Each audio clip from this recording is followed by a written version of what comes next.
Hello there guys, welcome back to Younes Talks Football. I hope all of you are doing well as we dive ourselves into video number 2 out of 2. If you didn't catch video number 1 and you saw the chaos that was going on earlier on, well, go and have a butcher's right here, much appreciated. But you're here and we've got more chaos, we've got more antics, we've got more drama, we've got more news, and we've actually got a definite answer about one player, and we're going to get to that very, very shortly. But before we do, we got to have a little bit of a continuation based on what we spoke about earlier on, and then we're going to get into the big nitty-gritty of the day. And I think that's a very important part of the video that has to be, there's a few things I have to mention, so make sure you stay till the end. Let's start off with the latest on Chelsea's potential Nico Jackson replacement, Conrad, harder with this. Check this out. So first, we got Philip Hinze earlier on saying it remains the case Conrad Harder is set to move to Leipzig on deadline day. There is already a basic agreement with the striker as revealed, and the deal with Sporting is progressing. Things are looking good. Progress is being made. If the deal is finalized, the fee will exceed 20 million euros as previously reported. Openda and Juve still on. So, Conrad Harder, yeah, anything that we thought of about him going to Chelsea is dead. Fabrizio also tells us, understand RB Leipzig are closing in on Conrad Harder deal. Verbal agreement at final stages, details being fixed. And then Harder will fly to Germany for medical tests and contract signing. Got to be careful, mate. Something might change whilst you're on the plane. You know, watch out. Keep your eye on the news. You never know. Poor Nico Jackson. Well, we can swiftly move on from Conrad Harder. He's heading off to RB Leipzig. So Nico Jackson is the guy that we got to talk about now. There has been a definite decision. And it's safe to say that we're going to end up with a very peed off Senegalese lad showing up to Cobham. Here's why. Exclusive from Florian Plettenberg saying Nicolas Jackson to FC Bayern. Deal now 100% off. Decision made a few minutes ago. Bayern have officially pulled out. Jackson and Ali Barat will fly back to England. And that is next. My bad, I thought that was another Jackson thing. The deal is off. Fully. End of discussion. How do I go about this? How do I go about this? Okay, let's start here, right? Jackson and Ali Barat stayed in Germany and were still expected to stay in Germany up until tomorrow, because tomorrow's deadline day, to see if something can be done. Bayern Munich, even though the chance was there to sign Nicolas Jackson permanently, they didn't do it. Even to get the loan with an obligation, they didn't do it. So on one side, we've actually got to ask ourselves the question, yeah? Were Bayern Munich ever serious? And this is what I suspected. When I saw that the deal was about to be done with a loan plus an option, even if there's a penalty, but an option, I said, and a few days ago, I did say, I'm pretty sure when it comes to it, Bayern Munich are probably just going to send him back. They'll use him for 1 year.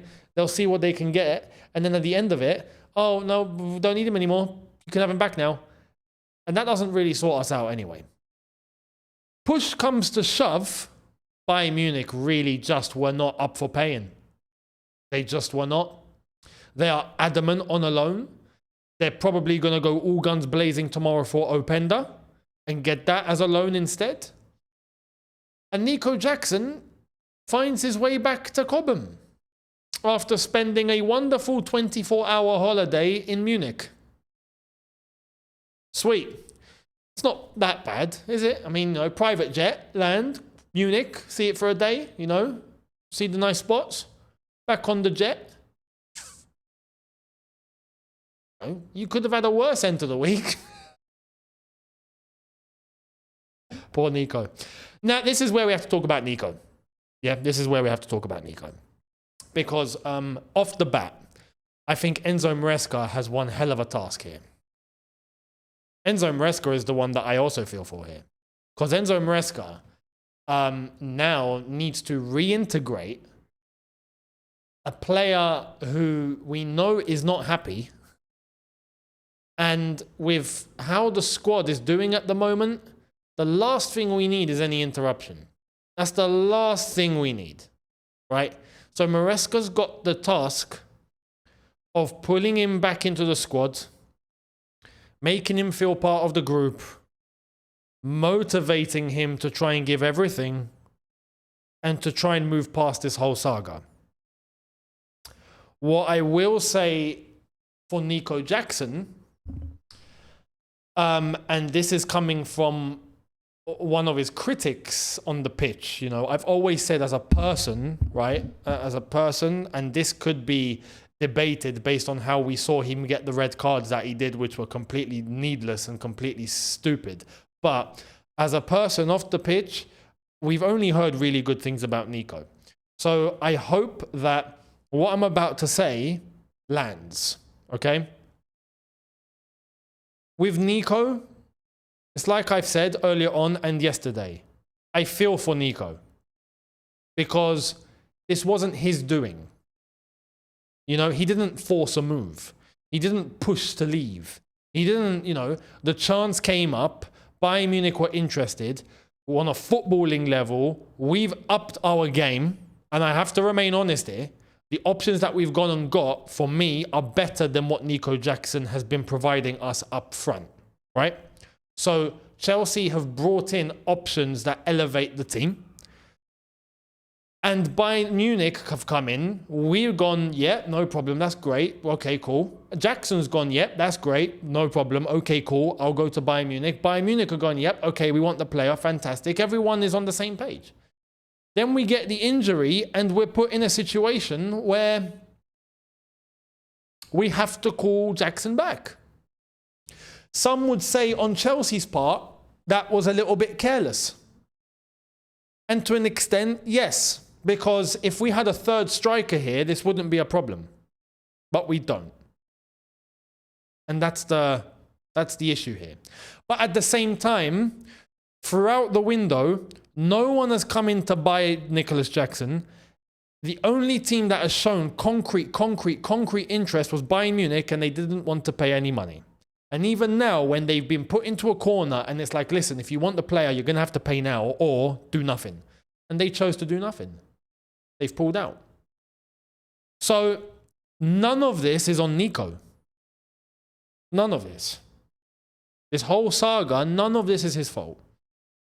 So now with Nico coming back to Chelsea, I sympathize with him.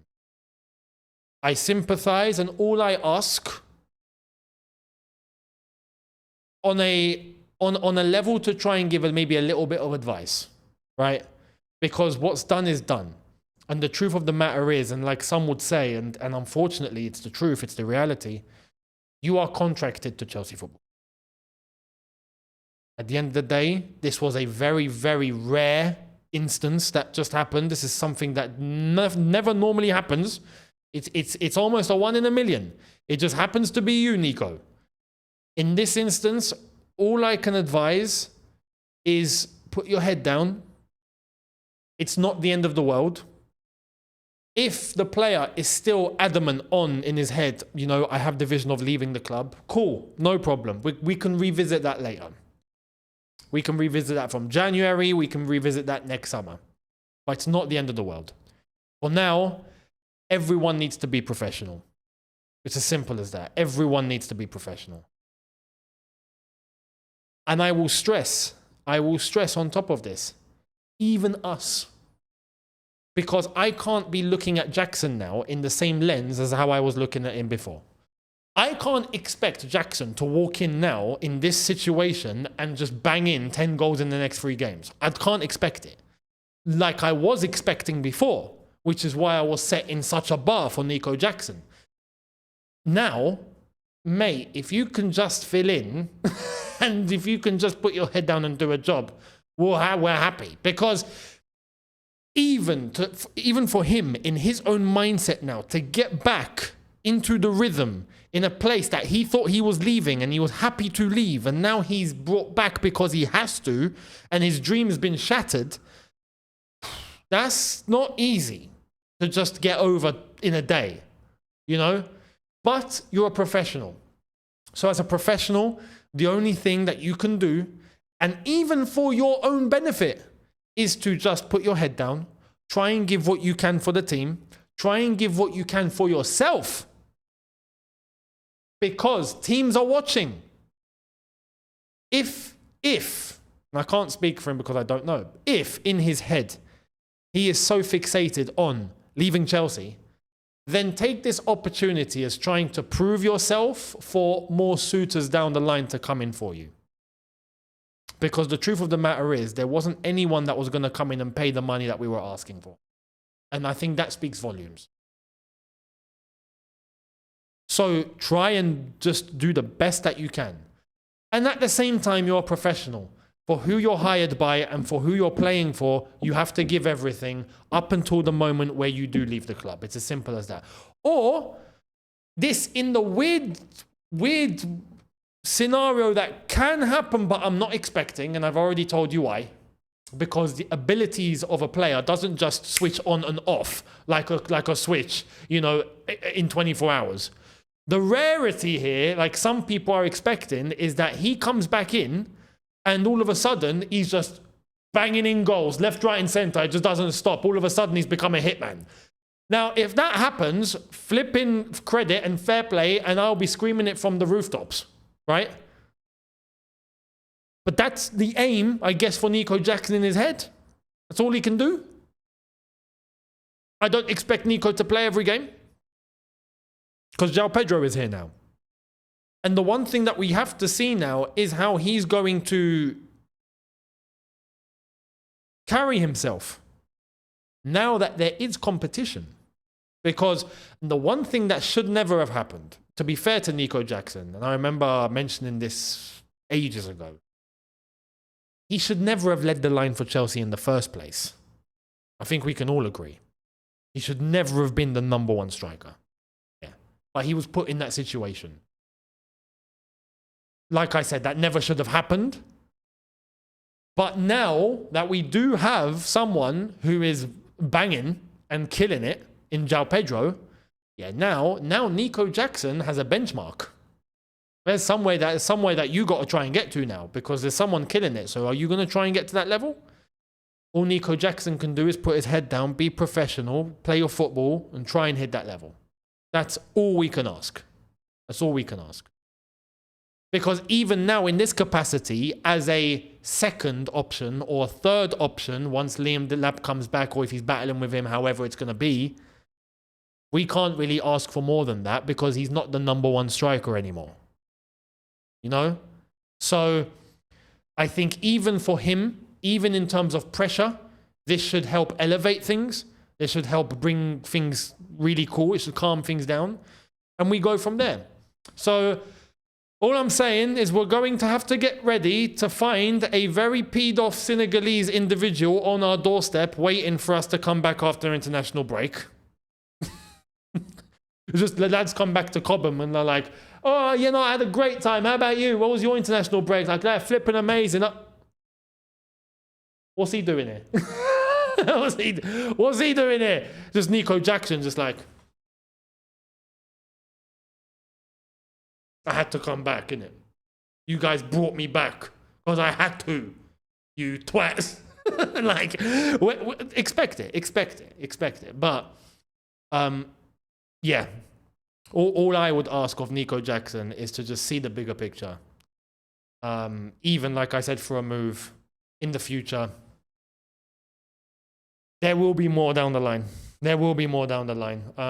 Now, like I've said, if he does bang and it all turns really good and then he stays, that's also an option. But will that happen? I doubt it.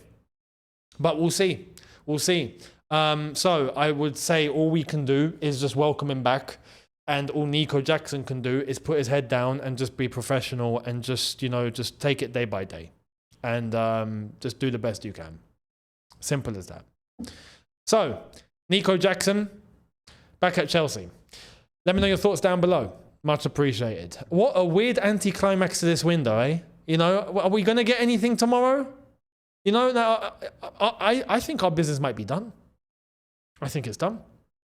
Without Jackson leaving now, as we were told, is there any possibility to even go and have another move? I don't think so. Even Lopez, we've not heard anything on Lopez. What's going on there? I don't think he leaves Barca now. If not, I think we would have got an indicator by now, unless something mad happens deadline day. I will take Lopez. I think that would help us a lot, but we'll see. We'll see what happens. So let me know your thoughts down below. Let's move to the other geezer across the country that has taken matters into his own hands, but in the wrong way. Nico done it in the right way. This guy's done it in the wrong way. Here's the latest on Isak. And pay attention to this because it's exactly as I drew it out, let's say. And it looks like it's happening. Exclusive, Newcastle will finally consider selling Alexander Isak if Liverpool bid 130 million. They also say Newcastle might sell Alexander Isak on deadline day without bringing in a replacement. A £130 million offer tomorrow would be seriously considered. What was the number that I mentioned weeks ago? Oh yeah, 130. Of course. I have to plug that one in. Yeah. But I'll be honest, like I only try to just see it logically and just paint the numbers. Just what would make sense. That's all I did. Don't think that I've pulled out something revolutionary here or I've got a contact in Newcastle or Liverpool. No, I don't. I just thought bid rejected, asking price 150 million, right? 120 rejected, 150 is the asking price. They're not going to pay 150. It's now close to deadline day. Backs against the wall. Isak still wants to leave. He's forcing the move. He's on strike. He doesn't want to. This is all gone against Newcastle. All Liverpool have to do is bid a little bit more, maybe a few add-ons, and Newcastle will have to say yes, or they are missing out on monumental money and the money that they can potentially use down the line for something much more better. I think it just makes sense. It just makes sense. So now what I'm expecting to happen is tomorrow's deadline day, Liverpool will wait until when they know there's enough time to give Newcastle to seriously consider it, until the amount of time they need to give is enough for them to consider and think on it, but enough time for Newcastle to feel pressured, like, oh my God, we ain't got time, lads. That is the window. So what I'm expecting, I'm going to try and predict this even more. I'm expecting Liverpool to make a bid tomorrow after lunchtime. Around there. Again, not too late. Around lunchtime. Maybe 12, 1, 2 o'clock UK time. Somewhere there. Somewhere there. Right? Enough time to get him over to Anfield or to Melwood or wherever the training ground, or if to go into the stadium, I don't know. But maybe that's Isak right now in his Lamborghini. I don't know. I think the mic picked that up because that was bloody strong. But I would expect enough time to get him over, to sort everything out of Newcastle, get the medical done, get everything done, video package, all of that done, and then the unveiling towards the evening, close to the deadline. I think that's what's going to go down, right? So, because it's a lot of money. This isn't an easy deal. So let's see what happens. Let's see what happens. But it would be an absolute calamity for Isak if a bid doesn't come in and he's forced to stay at Newcastle. Oh my God. Oh, to be a fly on the wall at Newcastle.